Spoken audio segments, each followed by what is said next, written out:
This is my bookshelf, and you might be able to tell already that this is my shelf of Art Spiegelman related books and material. This is basically all stuff by Art Spiegelman, except for this. It's kind of by him. It's conversations with him. This right here is a book he edited or helped produce. And I think it's got, this edition has a new introduction by him. Art's written a lot of essays that have not yet been collected. This is his friend Jay Lynch. I just put that in there. But yeah, so this is my shelf of Art Spiegelman books. In the Shadow No Towers, a little lit collection, breakdowns, Read Yourself Raw. I don't know if you guys know about this, but you know, the issues of Raw are expensive. I actually had some of the originals bought at the time they were put out. But this book came out from Pantheon, and it's a collection. And this is a great way to get the Raw experience without having to spend a ton of money. I don't really know what this sells for, but it's a curated collection of stuff that had been previously published in Raw. Oop, loose page. But you can see that there's quite a lot of good stuff in here. And you get the Charles Burns.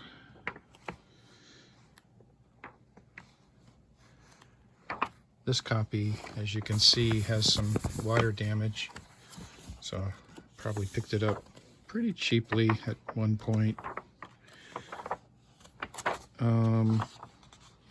Gary Panter. There's one of the great covers of Raw. There's Joost Swarte. Joost Swarte. I'm not quite sure how to pronounce his name, but that's my best guess. And there's some extra things, like here's some cards by Mark Beyer. And here's the great insert that was in one of the issues of Raw, Two-Fisted Painters. And this is like a little comic book by Art Spiegelman, and it's playing with the concept of four-color printing. That's typical, deeply layered, meta, playful, surreal, cool comic by Art Spiegelman. Beautifully designed. And he told me he thought this version was better than the original published version. This was also reprinted in this book, put out by Drawn and Quarterly, Comix.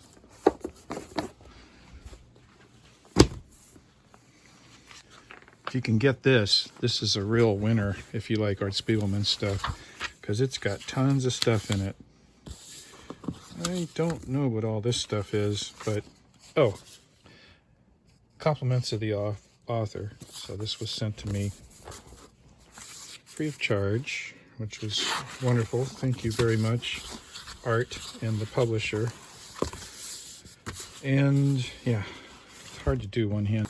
You'll see in here, there's that booklet again. Tipped in, tipped in is probably not the right word. Bound in. Art told me that he thought this version was the best printed version of it. Finally got right. Lots of good stuff in here, including a generous sampling of his early work, pre-Mal's, and when he was a member of the Underground. This is his iconic New Yorker cover that was published. It was the next issue to be published after the 9/11 attacks and the World Trade Towers fell. And I don't know if you can tell, but it's black on black. There's a faint outline of the World Trade Towers.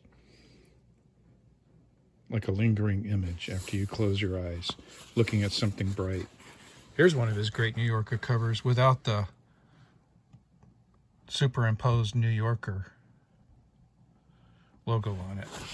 And that actually contained, that issue contained an essay about the great Jack Cole, which led to the creation of this book. This is a book about Jack Cole and Plastic Man, written by Art Spiegelman, sort of a slightly expanded version of the essay that's in the New Yorker, and kind of co-designed with Chip Kidd, although in conversation with Art, it sounds like Chip Kidd had a lot to do with the design. One thing, the book itself is bound in plastic. There's that great cover art again.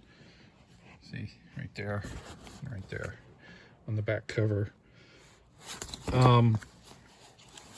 But it does things, it's got these rounded corners.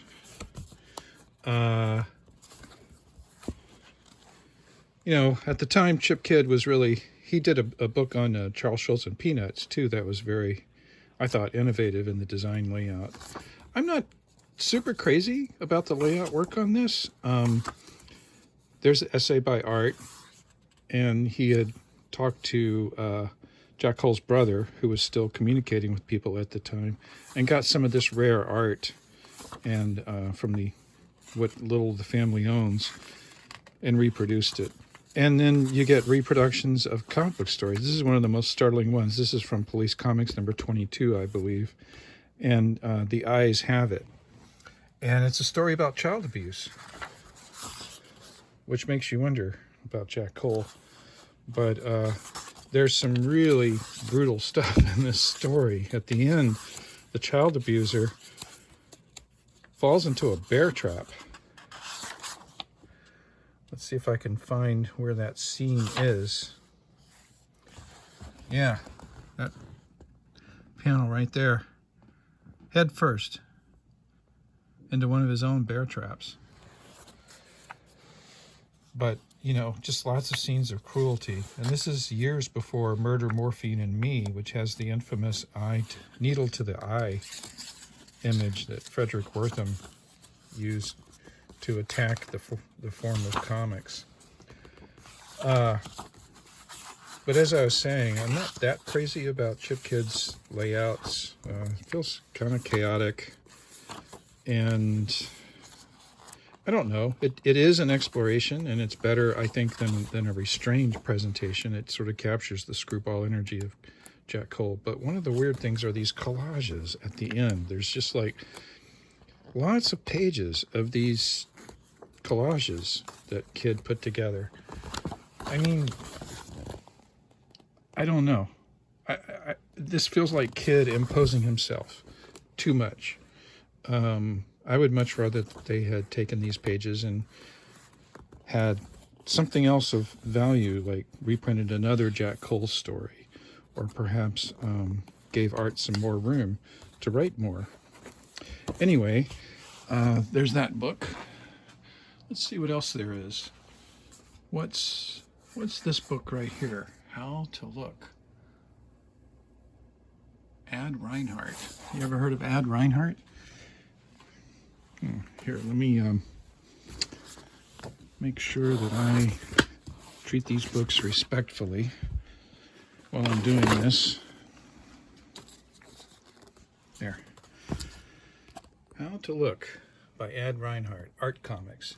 So this is a catalog from a museum exhibition, and Ad Reinhardt, holy smokes, he did these incredibly dense pages that are sort of essays in comic format. And if you have read any of Art Spiegelman's comic essays, you'll see some similarities. These things are dense and they are brilliant. So here's one of the hidden influences on Spiegelman, perhaps. They're drawing from the same well in any case. How to Look at a Cubist painting. It's using the trope of comics with the dotted line. And one cool thing is Art sent me this book himself with a note. Hi, Paul. Got a slightly dinged Second copy of this catalog. Figured it'd look okay on your shelves. And then he drew this. How to look at comics. For Paul, who needs to know. Hold newsprint in front of face, step A. Step B, wait for dotted line to emanate from eyeball. Voila.